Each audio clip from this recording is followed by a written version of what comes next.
ఇంతసేపైనా వసు అక్క స్పృహలోకి రాలేదేంటాంటీ? స్పృహ వస్తుందో మొత్తానికే పోతుందో.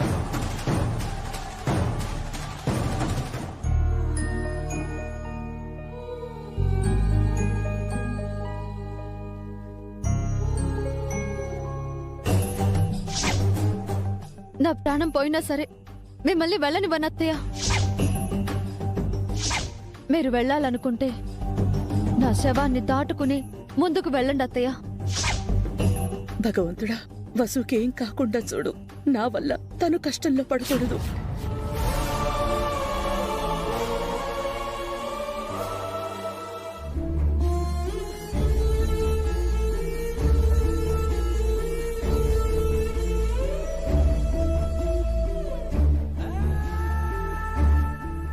డాక్టర్, తన స్పృహలోకి వచ్చిందా? లేదు అభిరామ్ గారు, మేం కూడా తనెప్పుడు కాన్షియస్ లోకి వస్తుందా అనే వెయిట్ చేస్తున్నాం. తను స్పృహలోకి వస్తే తప్ప ఏ విషయం చెప్పలేం.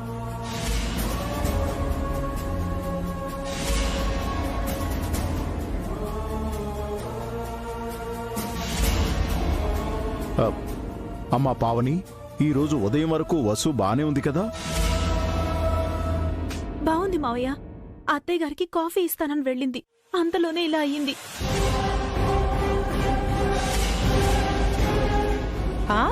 బాగుందే. అటు తిరిగి ఇటు తిరిగి వసు కింద పడిపోవడానికి కారణం మీ అత్తయ్య అని నిందేస్తున్నావా? నేను అలా అనలేదు పిన్ని. అప్పుడు వసు అంత ఉత్సాహంగా ఉంది అని చెప్తున్నాను. అంటే వసు ఉత్సాహాన్ని చంపేసింది మీ అత్తయ్య అంటున్నావా? నువ్వు ఉండు సుమంగళి. జయంతి, వసు నువ్వు మెట్లపైన ఏదో మాట్లాడుకున్నారు కదా, అప్పుడు ఏమైంది?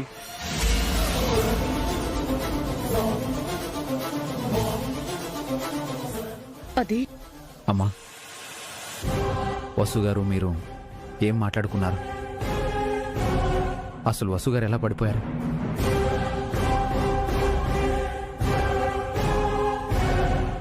చెప్పు జయంతి, మీ ఇద్దరికి ఏదైనా గొడవైందా? లేదా వసు అనారోగ్యంగా ఉన్నట్టు నీకేమైనా అనిపించిందా? తను కళ్ళు తిరిగి పడిపోయిందా? అది ఏంటనయ్యా, వదినేదో తప్పు చేసినట్టు అలా ప్రశ్నల మీద ప్రశ్నలు వేస్తున్నారు?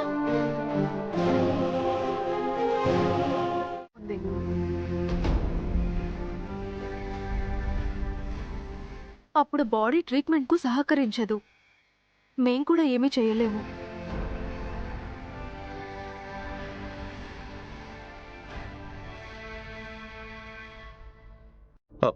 మరెలా డాక్టర్? వరీ అవ్వకండి, అది కంప్లీట్ గా కోమా అని కూడా చెప్పలేము. ఏ క్షణంలో అయినా తన స్పృహలోకి రావచ్చు, రాకుండా పోవచ్చు కూడా. తను స్పృహలోకి రావడం రాకపోవడం మా చేతుల్లో లేదు, దేవుడి దయ.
డాక్టర్ ఏం చెప్పారు?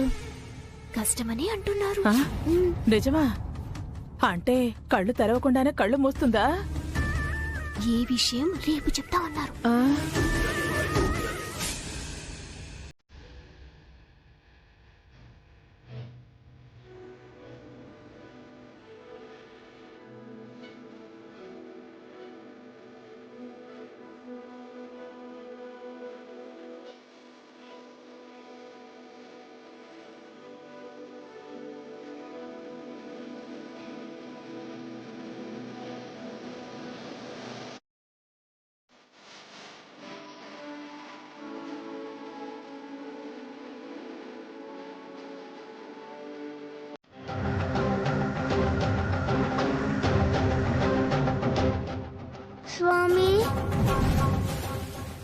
మొన్న మీరు చెప్పినట్టు భిక్షాటన చేశాను. ఈ రోజు ఏం చేయాలి స్వామి? మృత్యుంజయ హోమానికి ముందు 5 కుండల్లో నైవేద్యం ఉండాలి. అందుకు కావలసిన బియ్యము, బెల్లము 5 ఇళ్ల నుంచి 5 మంది ముత్తైదువులతో భిక్షమెత్తి తీసుకురావాలి. వాళ్ళని హోమానికి ఆహ్వానించి ఆశీర్వాదం తీసుకోవాలి. అలాగే స్వామి, మీరు చెప్పినవన్నీ తీసుకొస్తాను. శుభం. వెళ్ళిరా నాయనా. విజయోస్తు.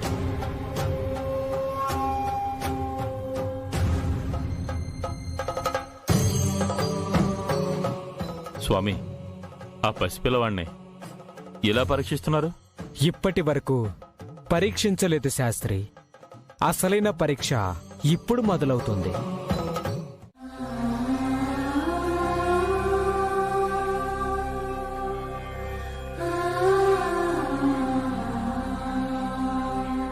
రా నాయనా రా. 5 ఇళ్ల నుంచి బియ్యము, బెల్లము భిక్షగా తీసుకొని 5 మంది ముత్తైదువులను ఆహ్వానించొచ్చావా? మీరు చెప్పినట్టే చేశాను స్వామి. ఇదంతా ఏంటి స్వామి?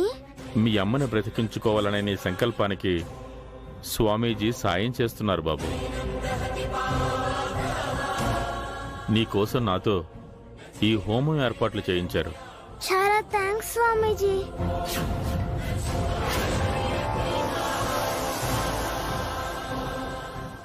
అమ్మ బన్నీ, వేలడంత లేవు, ఎన్ని పనులు చేస్తున్నావురా? ఇవన్నీ చేసి మీ అమ్మని బతికించుకుందామని? అది ఎలా బతుకుతుందో నేను చూస్తాను. నేనుండగా దాన్ని బతకనిస్తానా?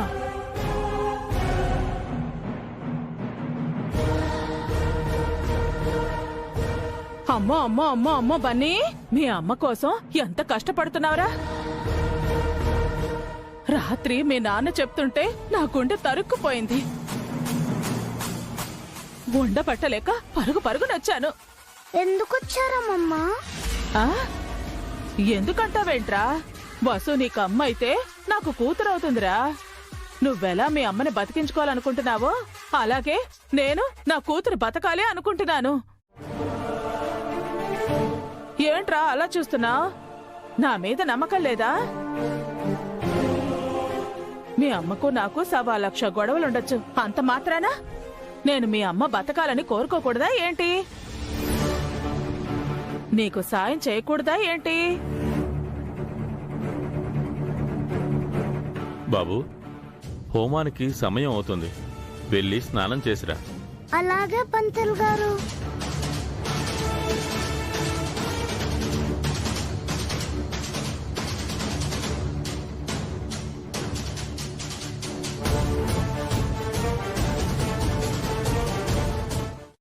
హోమంలో నెయ్యి వాడతారు కదా, నెయ్యి లేకపోతే హోమం ఆగిపోతుంది కదా. నెయ్యినే మాయం చేస్తే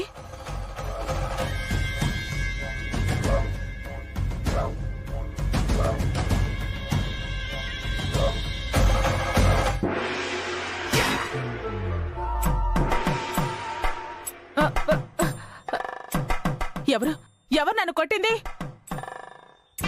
ఎవరూ లేరేంటి? నాకలా అనిపించిందేంటప్పా? వీళ్ళు కూర్చునున్నారే.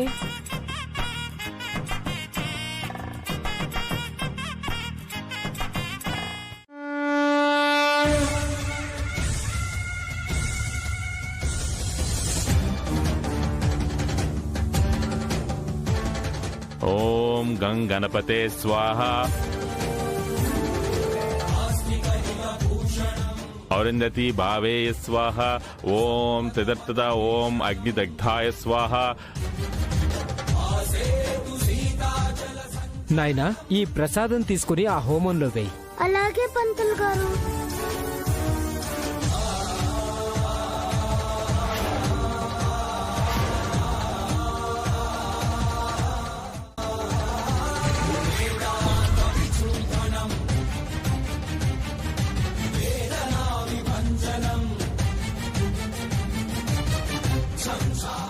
విష్ణవేతం నం నమః. హోమం కూడా అయిపోయింది. ఇప్పుడు ఏం చెయ్యాలి?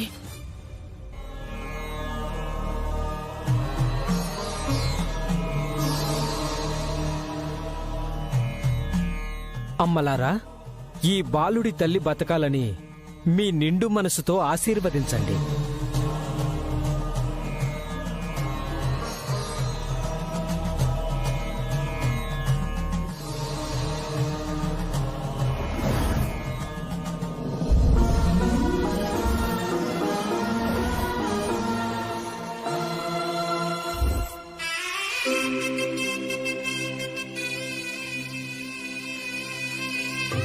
అమ్మా, ఇక మీరు బయలుదేరచ్చు.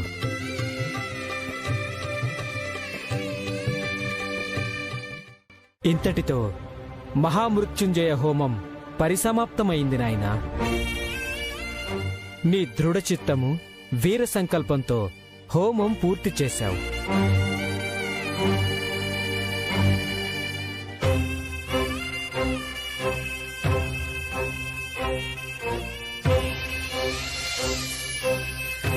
ఈ విభూతి తీసుకువెళ్ళి మీ మాతృమూర్తి నుదుటిన దిద్దు.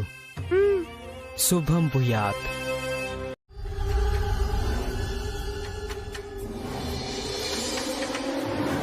No doctor, no.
Daddy, mummy స్పృహలోకి రాలేదా? మమ్మీ కోసం నేను హోమం చేశాను. మమ్మీకి ఏం కాదని స్వామీజీ చెప్పారు. ఆ దేవుడు కూడా మమ్మీని కాపాడలేకపోయాడు బన్నీ. మమ్మీ ఇంకా మనకు లేదు.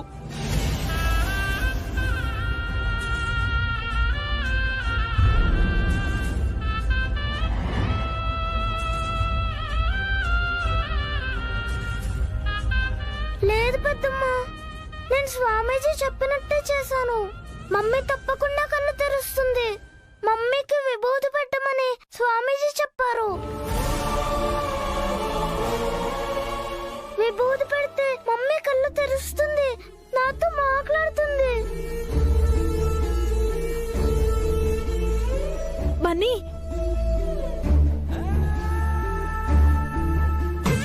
అమ్మా బాగుందే. నువ్వు తప్పు చేసి మా వదిన అంటున్నావా? మా వదిన హంతకురాలా? తన మాటని మీరింది నువ్వు. వద్దన్న తల్లివి కాబోతున్నావు. తప్పు తనది మాత్రమే కాదని చెప్తున్నాను కదా అత్తయ్య. అవునబి, మీ ఇద్దరు కలిసి తప్పు చేశారు. మీ అమ్మ ఎంత బాధపడితే ఇంట్లో నుంచి వెళ్ళిపోతానంటుంది. పెళ్ళాన్ని వెనకేసుకు రావడం కాదు, కన్న తల్లి ఆవేదన కూడా అర్థం చేసుకోవాలి. నువ్వు ఆపుతావా సుమంగళి? ఇష్టం వచ్చినట్టు మాట్లాడడం మానుకోముందు. చూడు జయంతి, అభివసులు పిల్లల్ని కండం నాకిష్టమే, ఇంట్లో అందరికీ ఇష్టమే. వాళ్ళు పిల్లల్ని కంటే నీకొచ్చిన కష్టమేంటో చెప్పు. కారణం లేకుండా గడప దాటుతాను అంటే నేనొప్పుకోను. ఒకటి కారణం చెప్పు, లేదా లోపలికి వెళ్ళు. అమ్మా, మనమంతా కలిసి ఉండాలి అనేదే మీ కోరిక. అలాంటిది మీరే వెళ్ళిపోతాను అంటే ఎలా? నానన్నట్టుగా మీ దగ్గర ఏదైనా కారణం ఉంటే చెప్పండి, నేను వసుగారు ఆలోచిస్తాం. అవునత్తయ్య, అప్పుడు మీరేం చేయమన్నా చేస్తాను. కారణం మీకు చెప్పలేను, పరిష్కారం ఆ స్వామీజీని అడుగుతాను.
సహజమేనండి. పెయిన్ ఉందా? కొద్దిగా. మీ కాళ్ళు కొంచెం స్ట్రెచ్ చేయండి. ఎందుకండి? మసాజ్ చేస్తానండి, అప్పుడు వాపు నొప్పి తగ్గిపోతుంది. తప్పండి. పడుకోండి. ఏంటి తప్పు? పాపం కూడా. అయ్యో, మీకేమైనా మతిపోయిందా? మీరు నా కాళ్ళు పట్టుకోవడం ఏంటి? ఏ భర్త భార్యకి సేవలు చేయకూడదా? నాకేమన్నా అయితే మీరు సేవలు చేయరా? నేను చేయటం వేరు, మీరు చేయటం వేరు. లేదు, భార్యాభర్తలు ఇద్దరూ సమానమే. ఇద్దరూ కలిసి కష్ట సుఖాలు పంచుకోవాలి.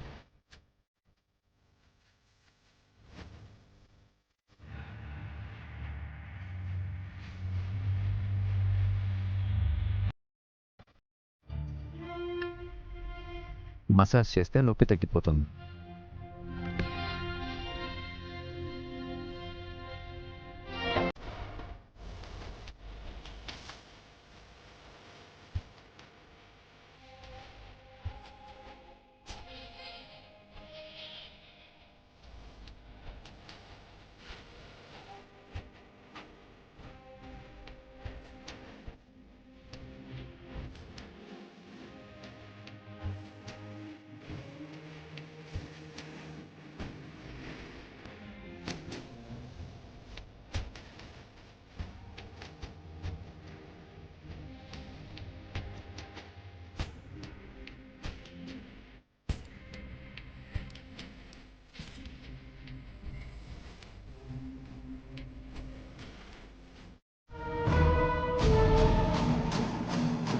నేను అడిగింది ఎంత పెద్ద విషయం ఒక ఆడదానిగా నాకు తెలుసు. వంశోద్ధారకుణ్ణివ్వమని ఏ అత్తైనా కోడల్ని కోరుతుంది. వారసుడు వద్దని నేనంటున్నానంటే నువ్వు కూడా అర్థం చేసుకో.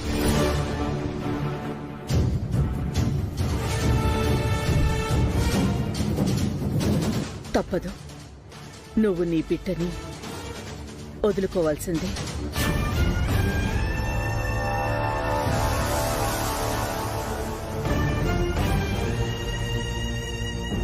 వేరే దారే లేదా అత్తయ్య? ఉంది. నువ్వు నీ బిడ్డని వదులుకోలేని పక్షంలో నేను ఈ ఇంటి నుంచి శాశ్వతంగా వెళ్ళిపోవడం.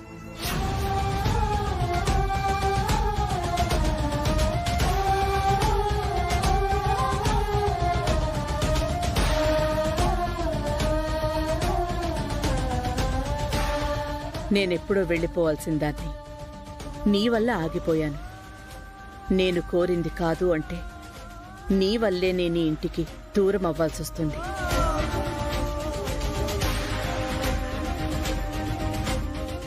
నన్ను చిత్రవద చేస్తున్నారు అత్తయ్య. నీకంటే మించిన బాధని నేను అనుభవిస్తున్నాను వసు.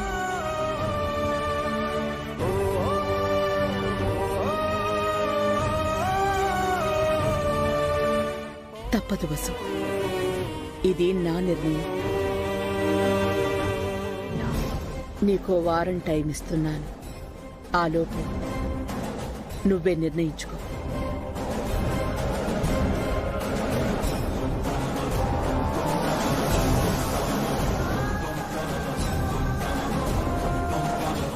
ఈ విషయం మనిద్దరి మధ్యనే ఉండాలి. మూడో మనిషికి తెలియకూడదు. నీకు నేను కావాలో ఈ పిట్ట కావాలో వారం లోపల చెప్పు. నీ నిర్ణయం ఏదైనా సరే నిర్మోహమటంగా చెప్పు.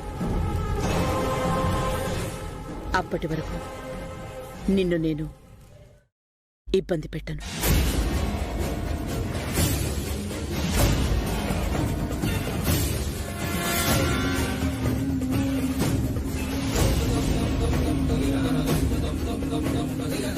నమస్తే అండి. నమస్తే. నమస్కారం. నమస్తే. మా అన్నయ్య వదిన. నమస్తే అండి. నాన్న, ఈయన సుబ్రహ్మణ్యం గారు. వీళ్ళ ఈవెంటే నేను చేస్తోంది. కూర్చోండి. పర్వాలేదు సార్. అభిరామ్ గారు లేరా?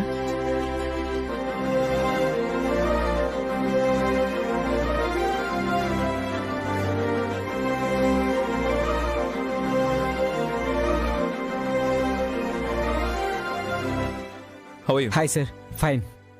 కూర్చోండి. పర్లేదు సార్. ఏంటిలా వచ్చారు? మిమ్మల్ని కాదని మీ తమ్ముడు గారికి మా ఈవెంట్ అప్పగించినందుకు బుద్ధొచ్చింది సార్.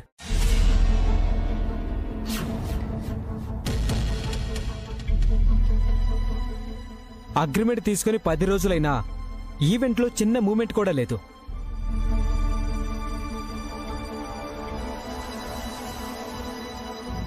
అదేం లేదు సార్, మీరు చెప్పిన టైంకి ఈవెంట్ చేసేస్తాను. ఎలా చేస్తావు బాబు? ఇప్పటి వరకు వర్కే స్టార్ట్ చేయలేదు. ఎల్లుండే ఈవెంట్. నేను నమ్ముకుంటే నేను నిండా మునిగిపోతాను. అది కాదు సార్, నేను చేయగలుగుతాను. ఇదంతా కాదు అభిరామ్ గారు. అంత పెద్ద ఈవెంట్ చేయటం మీ తమ్ముడు వల్ల కాదు. దయచేసి ఈ ఈవెంట్ మీరే చేయండి.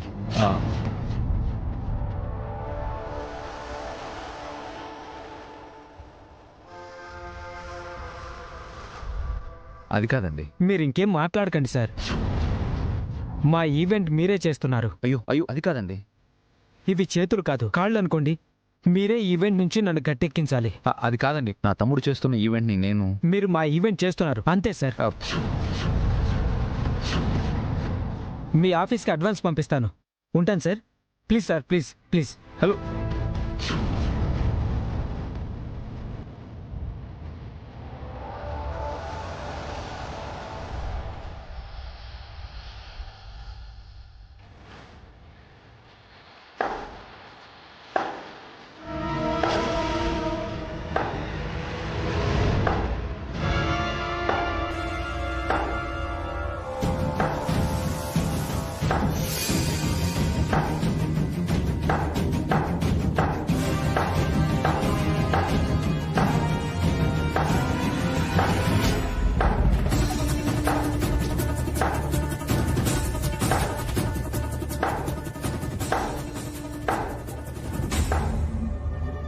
వెల్ డన్ అభిరామ్ గారు.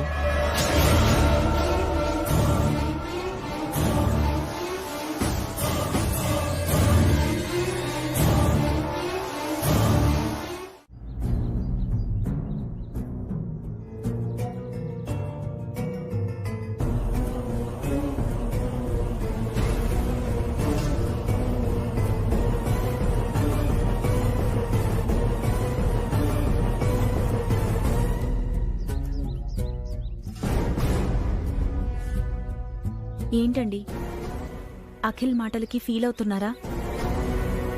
లేదు పావని, అఖిల్ పట్ల అభివసులు ప్రవర్తిస్తున్న తీరుకి బాధపడుతున్నాను. అదేంటండి, వాళ్ళేం చేసినా అఖిల్ మంచి కోసమే కదా. అభివసులు నిజంగా అఖిల్ మంచి కోరితే వాడి చెయ్యి వదిలిపెట్టాలి. వాడిని సొంతంగా ఎదగనివ్వాలి, ఎంకరేజ్ చేయాలి. అలా కాకుండా వాడిని ఈవెంట్ చేయొద్దు అంటున్నారు, డబ్బులు ఇవ్వమంటున్నారు. ఇప్పుడు వాడికి వచ్చిన ఈవెంట్ని అభి తీసుకుంటున్నాడు. ఇదేనా మంచి అంటే?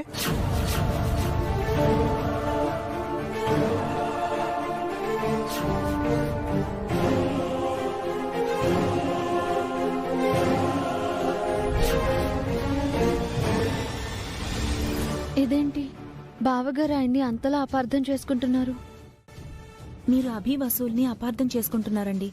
అనుభవం లేని తొలిసారే అంత పెద్ద ఈవెంట్ చేస్తే నష్టపోతాడని అభి వసూలు వద్దన్నారు. అనుభవం ఏమన్నా ఆకాశం నుంచి ఊడిపడుతుందా? ఏదైనా పని చేస్తే కదా వస్తుంది. అఖిల్కి ఒక అవకాశం ఇస్తే కదా వాడు నేర్చుకుంటాడు. కరెక్టేనండి, కానీ ఒకేసారి 100 మెట్లు ఎక్కుతానంటే ఎలా? ఒక్కొక్క మెట్టు కదా ఎక్కాలి. అంత అవసరమేముంది పావని? అభి అఖిల్ వెనకుండి నడిపించచ్చు కదా. అఖిల్ వెన్ను తట్టడానికి అభికి మనసు ఒప్పట్లేదని నాకు అనిపిస్తుంది.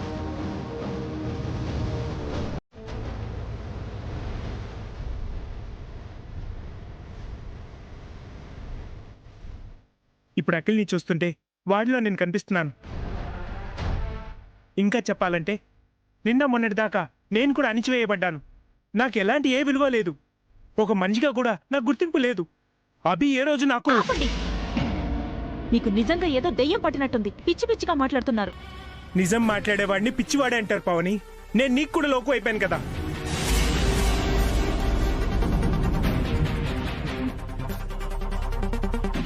నేను అఖిలు అలా తయారు చేయబడ్డాం. మా తలరాతులు అలా రాయబడ్డాయి. ఏం చేస్తాం? దయచేసి మీరింకేం మాట్లాడకండి. మీ మాటలు నేను విన్నాను కాబట్టి సరిపోయింది. అత్తయ్య, మావయ్య లేక అభి వసూలు వింటే చాలా బాధపడతారండి.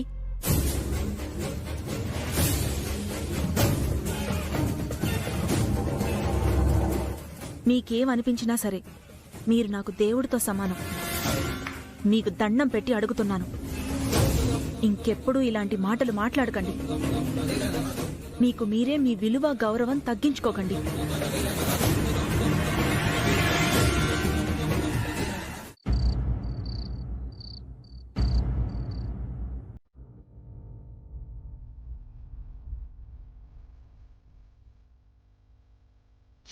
ఆయన గారి నాటకంలో మీ స్క్రీన్ ప్లే కూడా ఉందని నాకు తెలుసు. నాకేంటి, అమ్మా నాన్నల్లాంటి అన్నయ్య వదినులున్నారు. నా బాగోగుల గురించి, బతుకు గురించి, భవిష్యత్తు గురించి వాళ్లే చూసుకుంటారు అని అపోహపడ్డాను. మీరు మా ఇంటికొచ్చాక మారిపోయాడు.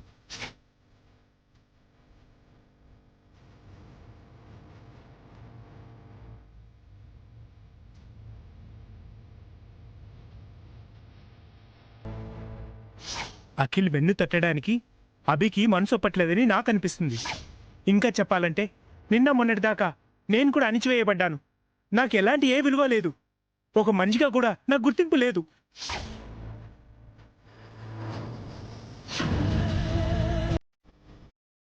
వసు, వసు, ఏంటి ఆలోచిస్తున్నావు? ఏం లేదక్క. ఇంట్లో జరుగుతున్న గొడవల గురించా? మర్చిపో వసు, మెల్లగా అంతా సర్దుకుంటుందిలే. నీకో విషయం తెలుసా? కడుపుతో ఉన్నవాళ్ళు ఈ సున్నుండలు తింటే చాలా మంచిదట. అందుకని పొద్దున్న సాయంత్రం 2 సున్నుండలు తిను వసు. సరే అక్క. హారికకి సున్నుండలు ఇచ్చొస్తాను.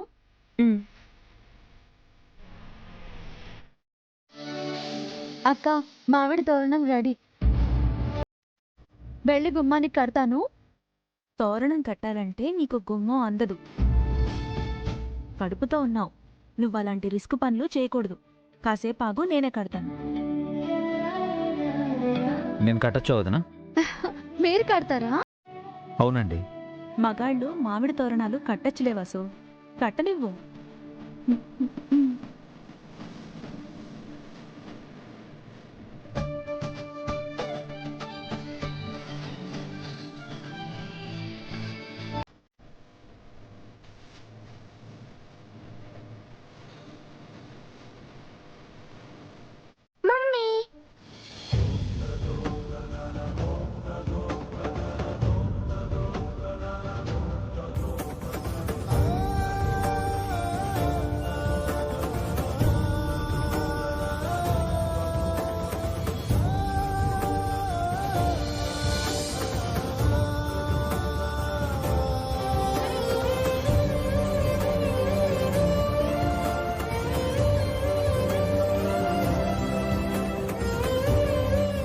డ్రెస్ ఎలా ఉంది మమ్మీ? చాలా బాగుంది బన్నీ. డాడీ నా డ్రెస్ ఎలా ఉంది? సూపర్ బన్నీ.